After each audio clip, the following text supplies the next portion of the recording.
Hello everyone, today we are going to start the new subject, that is science, which is totally based on examination CTET 2021। तो आज से हम लोग शुरू करेंगे साइंस का फर्स्ट क्लास, जिसमें हम जानेंगे कि जो CTET के जो एग्जामिनेशन होने वाले हैं पेपर 1 और पेपर 2 दोनों में क्या क्या कॉमन है, क्या क्या पढ़ना हमको साइंस में। साइंस दैट मीन्स कि फिजिक्स में क्या पढ़ना है, केमिस्ट्री में क्या पढ़ना और बायोलॉजी में क्या पढ़ना है। तो सबसे पहले हम आपको इसके बेसिक्स बताएंगे, साइंस के क्या क्या बेसिक्स है, क्योंकि बहुत सारे बेसिक्स से भी क्वेश्चंस आते हैं, तो वो भी आपको करवाएंगे। 2-3 नंबर के क्वेश्चंस आते हैं बेसिक्स से, तो आपको बेसिक्स जानना जरूरी है। जब आपको बेसिक्स हम बतला देंगे तब आपको सिलेबस का डिस्कशन करेंगे। तो सबसे पहले हम जानेंगे कि साइंस को कितने भाग में कैटेगराइज किया गया है, कितने पार्ट्स में डिस्ट्रीब्यूट किया गया है। तो ये सभी आप लोग जानते ही हैं। तो चलिए वीडियो को शुरू करते हैं।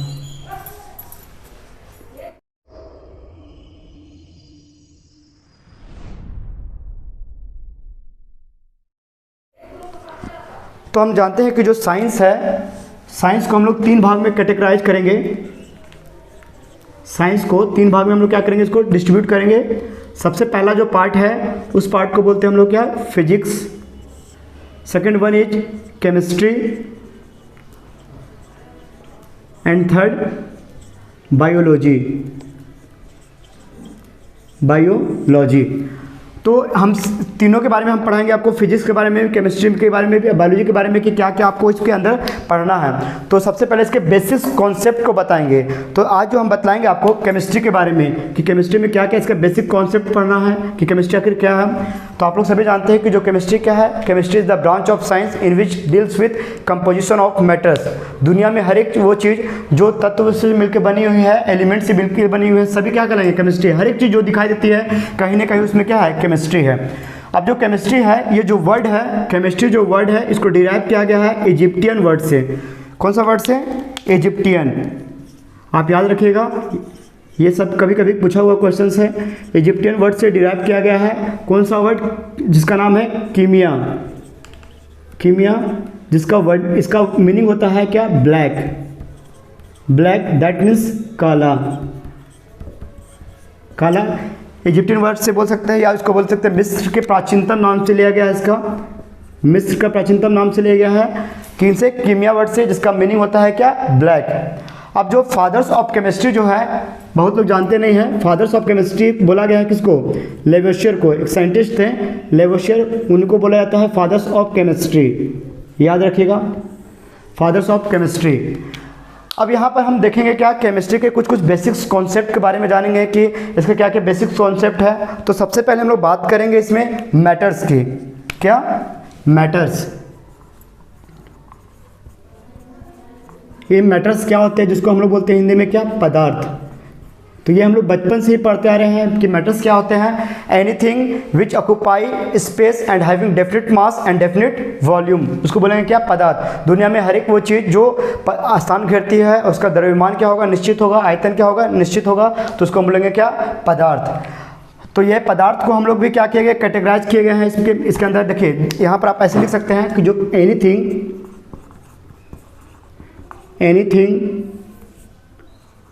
एनीथिंग विच ऑक्यूपाई क्या, विच occupy space and having definite mass and क्या, डेफिनेट वॉल्यूम, तो उसको हम लोग बोलेंगे क्या, मैटर्स, जिसको बोलेंगे पदार्थ। अब हम लोग जानेंगे इसके अंदर, इसी के अंदर हम जानेंगे कि क्या क्या स्टेट्स ऑफ मैटर्स होते हैं। तो इसके पहले आप लिख लीजिए, स्क्रीनशॉट ले लीजिए, उसके बाद हम नेक्स्ट डिस्कशन करेंगे।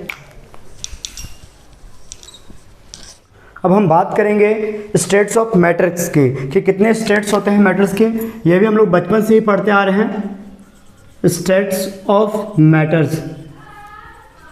देखिए यहाँ पर कैसे इसको, जो स्टेट्स ऑफ मैटर्स है, बताइए कितने होते हैं। हम सभी जानते हैं कि जो स्टेट्स ऑफ मैटर होते हैं, सबसे पहला जो क्या होता है, सॉलिड। सेकेंड वन इज क्या, लिक्विड। और थर्ड क्या होता है, गैस। Solid, liquid, gas. लेकिन यहाँ पर स्टेट्स ऑफ मैटर्स 2 और ऐड कर दिए गए हैं, जो इस बार कुछ ऐड किए गए हैं, जिसका 4th नंबर का नाम है प्लाज्मा। और जो लास्ट है उसका नाम है बोस-आइंस्टीन कंडेंसेट। Bose-Einstein condensate. अब देखिए ये क्या होता है, सॉलिड के बारे में तो आप जानते होंगे, द्रव्य हो गया, सॉरी ये ठोस हो गया, ये द्रव्य हो गया, ये गैस हो गया, और जो दो ऐड किया गया है वो है प्लाज्मा, और लास्ट वन इज क्या, बोस आइंस्टाइन कंडेंसेट। अब देखिए जो प्लाज्मा क्या होता है, आपने बायोलॉजी में पढ़ा होगा कि प्लाज्मा क्या होता है कि जो ब्लड का जो लिक्विड पार्ट होता है उसको हम लोग बोलते हैं क्या, प्लाज्मा। लेकिन ये वो प्लाज्मा नहीं है। प्लाज्मा यहाँ पर क्या है कि जो एक हॉटेस्ट मटेरियल है, हॉटेस्ट मटेरियल, जैसे मान लीजिए कहीं ज्वालामुखी फट गया या जहाँ पर टेम्परेचर बहुत ज़्यादा है, जहाँ पर टेम्परेचर ज़्यादा है तो उसको हम लोग बोल सकते हैं क्या, प्लाज्मा। जो आग टाइप का रहता है उसको बोलेंगे हम लोग क्या, प्लाज्मा।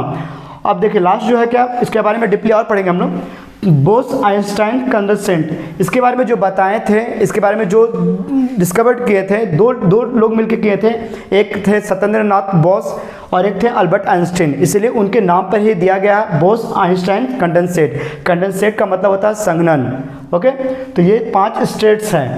अब हम जानेंगे कि स्टेट्स में स्टेट्स चेंज करता है तो हम उसको क्या बोलते हैं। जैसे सॉलिड से लिक्विड में चेंज होगा तो क्या बोलेंगे उसको, लिक्विड से गैस में होगा तो क्या बोलेंगे, या गैस से डायरेक्ट सॉलिड में जाएगा या लिक्विड से सॉलिड में जाएगा, क्योंकि आपके बहुत सारे क्वेश्चंस आते हैं, बहुत सारे, दैट मीन्स कि 1-2 क्वेश्चंस हो सकते हैं कि बेसिक से क्वेश्चंस आएंगे।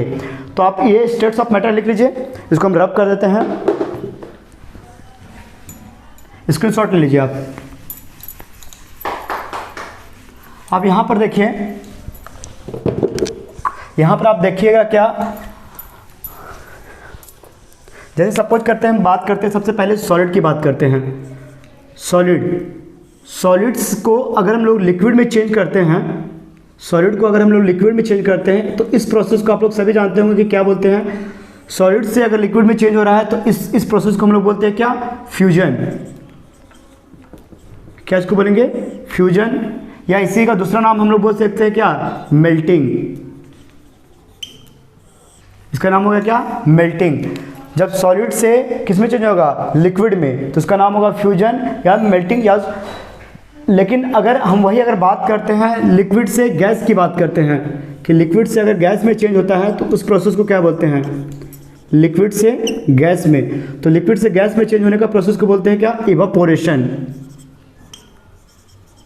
इवापोरेशन, या इसी का दूसरा नाम हो सकता है, इसी का दूसरा नाम हम लोग लिखेंगे क्या, वेपोराइजेशन। वेपोराइजेशन। अब देखिए दोनों में भी डिफरेंस है, इवापोरेशन में भी डिफरेंस है, वेपोराइजेशन में भी दोनों थोड़ा स्लाइटली डिफरेंस है, वो बताएंगे कि क्या डिफरेंस है। तो मैंने बताया कि जब सॉलिड से लिक्विड में अगर चेंज करते हैं तो उसको बोलते हैं हम लोग क्या, फ्यूजन, या उसको बोल सकते हैं मेल्टिंग। या लिक्विड से गैस में चेंज हो रहा है तो उसको हम लोग बोलेंगे क्या, वेपोराइजेशन या इवापोरेशन। लेकिन गैस से डायरेक्ट सॉलिड में चेंज हो रहा है तो उस प्रोसेस को क्या बोलेंगे, गैस से डायरेक्ट सॉलिड में फॉर्म में चेंज हो रहा है तो इस प्रोसेस को बोलते हैं हम लोग क्या, सब्लिमेशन। क्या बोलेंगे इसको, सब्लिमेशन। सब्लिमेशन बहुत सारे एग्जाम्पल है सर, हो सकते हैं। सॉरी यहाँ पर उल्टा हम कर दिए, सॉलिड से गैस की बात कर रहे हैं। सॉलिड से अगर गैस में अगर चेंज हो जाता है तो उस प्रोसेस को बोलते हैं हम लोग क्या, सब्लिमेशन। जैसे बहुत सारे एग्जाम्पल हो सकते हैं, जैसे कैम्फर के एग्जाम्पल लेते हैं। बट मार्कर थोड़ा स्लो चल रहा है। जैसे बात करते हैं कैम्फर की, जैसे कैम्फर मतलब कपूर हो गया, कैम्फर हो गया। फिर नेप्थलीन ले सकते हैं, नेप्थलीन की गोली, नेप्थलीन ले लिए। उसके बाद यहाँ पर आप एंथ्रासिन ले सकते हैं, एंथ्रासिन, नेप्थलीन, एंथ्रासिन। और भी आयोडीन की बात करेंगे तो ये सब एग्जाम्पल हुए आपके क्या, सब्लिमेशन के। आयोडीन एटसेट्रा ये सब हम लिया जा सकता है। तो हम जाने क्या कि सॉलिड से अगर लिक्विड में चेंज हो रहा है तो उस प्रोसेस को बोलेंगे फ्यूजन या मेल्टिंग। लिक्विड से अगर गैस में चेंज हो रहा है तो वेपोराइजेशन या इवापोरेशन। और सॉलिड से लिक्विड गैस में डायरेक्ट चेंज हो रहा है तो उस प्रोसेस को बोलते हैं हम लोग क्या, सब्लिमेशन। लेकिन बहुत बार क्या होता है, उलट के आपको क्वेश्चन देगा, रिवर्स कर देगा कि अगर लिक्विड से अगर हमको सॉलिड में चेंज करना है तो इस प्रोसेस को हम क्या बोलेंगे, लिक्विड से अगर सॉलिड चेंज करेंगे तो क्या बोलेंगे, इसको हम लोग बोलेंगे लिक्विफिकेशन। लिक्विफिकेशन, इसको बोलेंगे हम लोग क्या, लिक्विफिकेशन। वैसा ही अगर लिक्विड से गैस में चेंज हो रहा है तो इस प्रोसेस को बोलते हैं हम लोग क्या, कंडेंसेशन। सॉरी, गैस से लिक्विड में चेंज होना, उस प्रोसेस को बोलेंगे हम लोग क्या, कंडेंसेशन। इसका जस्ट रिवर्स करते हैं हम लोग है, इसको हम लोग बोलेंगे क्या, कंडेंसेशन। कंडेंसेशन। वैसा ही अगर बात करें, मैंने बताया कि सॉलिड से लिक्विड को बोलेंगे कि सॉलिड से अगर गैस में चेंज हो रहा है तो बोलेंगे क्या, सब्लिमेशन। लेकिन गैस से अगर चेंज हो जा रहा है किसमें, सॉलिड में, तो इस प्रोसेस को हम लोग बोलते हैं सब्लिमेशन या रीसब्लिमेशन। रीसब्लिमेशन, ओके। फिर से बता रहा हूँ कि अगर सॉलिड से लिक्विड तो फ्यूजन या मेल्टिंग, वही अगर लिक्विड से अगर सॉलिड में चेंज हो रहा है तो उसको बोलेंगे क्या, लिक्विफिकेशन। और लिक्विड से जब गैस में चेंज हो रहा है तो उसको बोलेंगे वेपोराइजेशन या इवापोरेशन। और गैस से अगर लिक्विड में चेंज हो रहा है तो उसको बोलेंगे कंडेंसेशन। और सॉलिड से गैस में चेंज हो रहा है तो बोलते हैं प्रोसेस को सब्लिमेशन। और गैस से सॉलिड में चेंज हो रहा है तो उसको बोलेंगे क्या, रीसब्लिमेशन, या इसको सब्लिमेशन ही लोग बोलते हैं मेनली, ओके। लेकिन यहाँ पर क्या है, डिफरेंस है। मैंने बताया था कि जो वेपोराइजेशन और इवापोरेशन में डिफरेंस है। देखिए जो वेपोराइजेशन है, जो आपका जो वेपोराइजेशन है वो एक आर्टिफिशियल फिनोमेना है। ये क्या है, आर्टिफिशियल फिनोमेना, आर्टिफिशियल फिनोमेना है, आर्टिफिशियल फिनोमेना। और जो आपका इवापोरेशन है वो नेचुरल फिनोमेना है। इवापोरेशन है ये नेचुरल फिनोमेना है। अब देखिए दोनों में डिफरेंस क्या है। देखिए जो वेपोराइजेशन होता है ये एक इसका एक जो टेम्परेचर होता है एक फिक्स्ड टेम्परेचर पे ये क्या करेगा, ये बॉयल करेगा। मतलब कि किसी भी चीज़ का अगर बॉइलिंग पॉइंट जितना है उतना बॉइलिंग उस फिक्स्ड बॉइलिंग टेम्परेचर पे क्या करेगा, ये बॉयल करेगा। लेकिन जो इवापोरेशन होता है बिलो बॉइलिंग पॉइंट, मतलब कि जितना उसका बॉइलिंग पॉइंट है उससे कम में वो क्या करेगा, बॉयल करेगा। तो ये दोनों इसका डिफरेंस है। ये एक बॉइलिंग पॉइंट पे होता है फिक्स टेम्परेचर पे होगा, और इसका क्या होता है बिलो टेम्परेचर पे, जितना टेम्परेचर पे बॉयल करना चाहिए उससे बिलो पे रहेगा तो उसको बोलेंगे क्या, इवापोरेशन। तो हो गया वेपोराइजेशन, ये क्या हो गया, इवापोरेशन। तो आपको बहुत सारी चीज़ें क्लियर हो गए होंगे। ये सब आपके बेसिक्स हैं। बेसिक्स मैं बार बार बता रहा हूँ कि केमिस्ट्री के बेसिक्स से भी क्वेश्चन आते हैं आपके सीटेट पेपर 1 में और पेपर 2 में। अब हम बात करेंगे एलिमेंट्स की, तो आप इसको क्या कीजिए, स्क्रीनशॉट ले लीजिए, लिख भी सकते हैं आप इसको।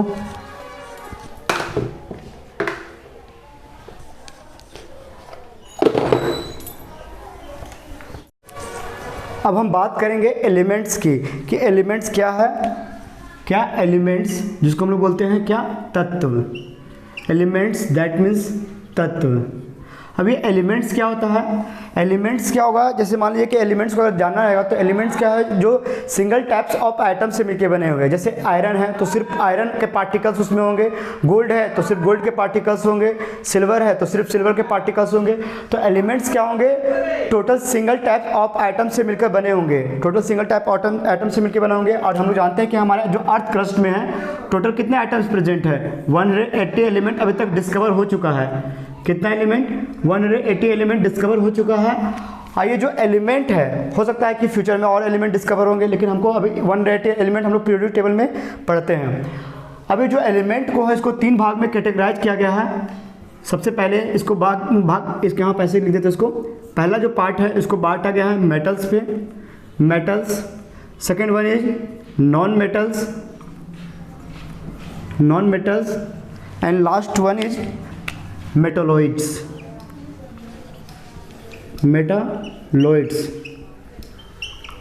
ये 3 भाग में इसको क्या किया है, डिस्ट्रीब्यूट किया गया है। अब हम 1 बाय 1 जानेंगे कि मेटल्स क्या होते हैं, नॉन मेटल्स क्या होते हैं, मेटालॉइड्स क्या होते हैं। तो आपको हम शॉर्ट में बता देते हैं यहाँ पर है, फिर हम इसके बारे में डीपली पढ़ेंगे।